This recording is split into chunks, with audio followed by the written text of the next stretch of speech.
এই নতুন বাংলাদেশে এই ফ্যাসিবাদী কাঠামো আর চলবে না।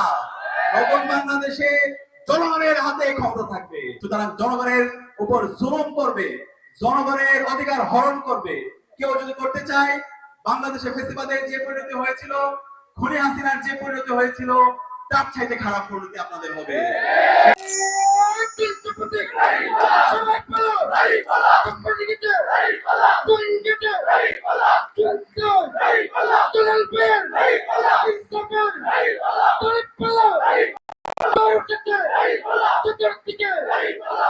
আজকের বিশাল ছাত্র যুব গণজমায়েত উপস্থিত, আজকের অনুষ্ঠানের সংগ্রামী ছাত্র জনতা, আসসালামু আলাইকুম ওয়া রাহমাতুল্লাহি ওয়া বারাকাতুহু। এই ঐতিহাসিক গণজমায়েতে যারা উপস্থিত হয়েছে, এই গণজমায়েতে উপস্থিতির মধ্যে কোনো চাঁদাবাজ নেই। এই গণজমায়েতে যারা উপস্থিত হয়েছে সেখানে কোনো টেন্ডারবাজ নেই। এই গণজমায়েতে যারা উপস্থিত হয়েছে এর মধ্যে কোনো দর্শক নেই। এই গণজমায়েতে কোনো সন্ত্রাস নেই। এই গণজমায়েতে উপস্থিত হয়েছে যারা বাংলাদেশে ইনসাফ কায়েম করতে চায়, বাংলাদেশে যারা সৎ লোকের শাসন প্রতিষ্ঠা করতে চায়, বাংলাদেশের মানুষের মুক্তির আন্দোলন যারা করতে চায়।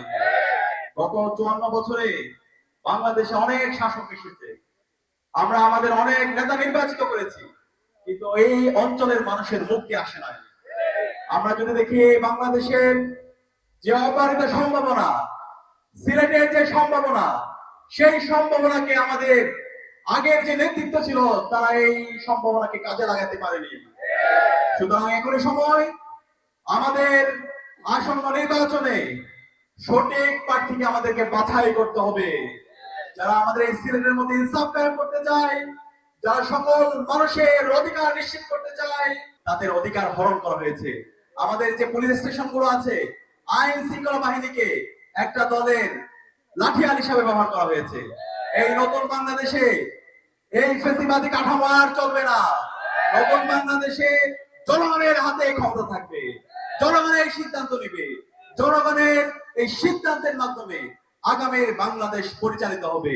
সুতরাং জনগণের উপর জুলুম করবে, জনগণের অধিকার হরণ করবে কেউ যদি করতে চায়। বাংলাদেশে ফ্যাসিবাদের যে পরিণতি হয়েছিল, খুনি হাসিনার যে পরিণতি হয়েছিল, তার চাইতে খারাপ পরিণতি আপনাদের হবে। সে কারণে আজকে যে তরুণ প্রজন্ম এখানে উপস্থিত হয়েছে, আজকে যারা যুবকরা উপস্থিত হয়েছে, আমার মা বোন খালারা যারা শুনছেন, আমাদেরকে সজাগ থাকতে হবে। আজকের জুলাই বিপ্লবের মাধ্যমে একটি প্রজন্ম তৈরি হয়েছে, যে প্রজন্ম ইনসাফের মুক্তির জন্য এবং সিলেটের যে পর্যটন শিল্প সেটাকে সারা বিশ্বব্যাপী ছড়িয়ে দেওয়ার জন্য তিনি কাজ করবে ইনশাআল্লাহ। বাংলাদেশের আমাদের যে প্রজন্ম আছে, সবচেয়ে মেধাবী প্রজন্ম আমাদের এই বাংলাদেশে, কিন্তু তাদেরকে সঠিকভাবে পরিচর্যা করতে না পারার কারণে আমাদের এই অঞ্চলের আমাদের যারা প্রজন্ম আছে সেই প্রজন্মকে আমরা সঠিকভাবে তৈরি করতে পারিনি।